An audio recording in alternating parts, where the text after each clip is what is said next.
Alors, imaginez un peu le tableau. Une seule monnaie pour toute l'Europe, mais 20 budgets complètement différents. Comment ça peut tenir debout un système pareil? C'est un peu la grande question. Aujourd'hui, on va décortiquer ensemble ces règles du jeu assez uniques pour comprendre qui, à la fin, passe à la caisse. Pour bien comprendre, on va filer une métaphore tout au long de cette analyse. La zone euro, c'est comme une immense colocation. 20 pays, donc 20 colocs. Ils ont tous un compte en banque commun, c'est l'euro. Pratique, non? Sauf que, et c'est là que tout se complique, chacun garde son propre portefeuille et gère ses dépenses comme il l'entend. C'est ça le grand paradoxe qu'on va explorer. Et cet arrangement, il est pour le moins original. C'est cette coloc européenne qui pose un défi de taille, un paradoxe qui est vraiment au cœur de toute la construction. Voilà, c'est ça la tension. D'un côté, on a la politique monétaire. C'est le domaine de la Banque Centrale Européenne, la fameuse BCE. Son boulot, c'est de gérer l'euro pour tout le monde, avec une mission principale, s'assurer que l'inflation ne s'emballe pas, ok? Mais de l'autre côté, on a la politique budgétaire. Et là, c'est chacun pour soi. Chaque pays décide de ses propres dépenses, de ses propres impôts. C'est un grand écart permanent, une sorte de numéro d'équilibriste financier. Forcément, dans une coloc comme ça, il faut des règles. On ne peut pas laisser un seul colocataire faire n'importe quoi avec son argent et risquer de mettre tout le monde dans le rouge. Donc, on a mis en place un règlement intérieur. Et attention, des règles plutôt strictes. Et la première règle, la règle numéro 1, elle concerne le déficit. C'est assez simple, chaque année, un pays n'a pas le droit de dépenser beaucoup plus que ce qu'il gagne. La limite, elle est fixée à 3% de sa richesse annuelle, ce qu'on appelle le PIB. Pas un centime de plus.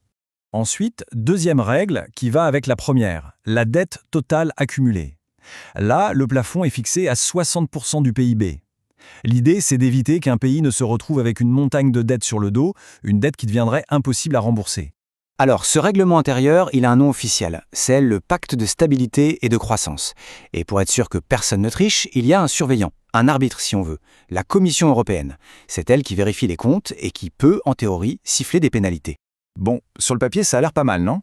Des règles claires pour tout le monde. Mais la vraie question, c'est qu'est-ce qui se passe quand la réalité, quand une crise vient tout bousculer? Eh bien, c'est là qu'on commence à voir les fissures dans le mur. Pour comprendre ces fissures, il faut parler d'un concept un peu technique, mais qui est absolument clé. C'est ce qu'on appelle un choc asymétrique. L'idée est très simple en fait. Ça veut juste dire une crise qui ne touche pas tout le monde de la même façon. Reprenons notre coloc. Un choc symétrique, c'est quand le propriétaire augmente le loyer pour tout le monde. Tout le monde est dans la même galère.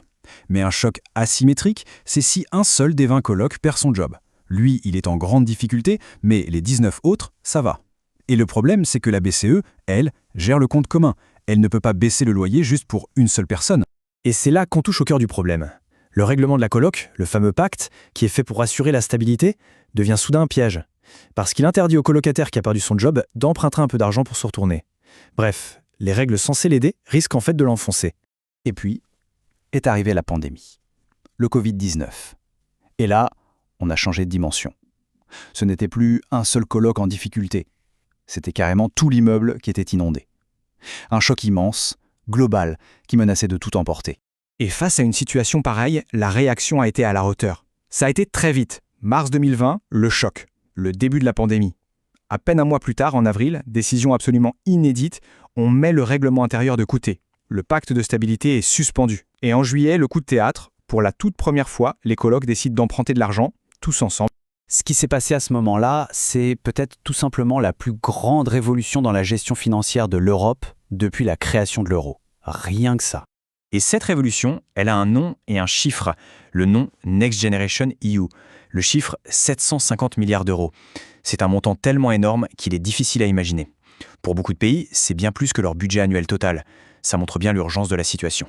Alors, pourquoi c'est une révolution? Pour 3 raisons principales. La première, on l'a dit, la dette est commune, c'est historique. L'Europe emprunte comme un seul bloc. Deuxièmement, la distribution de l'argent. Ce ne sont pas que des prêts à rembourser, mais aussi des subventions, de l'argent donné aux pays qui en ont le plus besoin. Et enfin, troisième point, cet argent n'est pas en chèque en blanc. Il doit servir à préparer l'avenir, financer la transition écologique et la transformation numérique. Ce qui nous laisse avec la question finale, la grande question. Est-ce que ce grand moment de solidarité, né dans l'urgence de la crise, n'était qu'une parenthèse? Ou est-ce qu'on a assisté à la naissance d'une nouvelle Europe?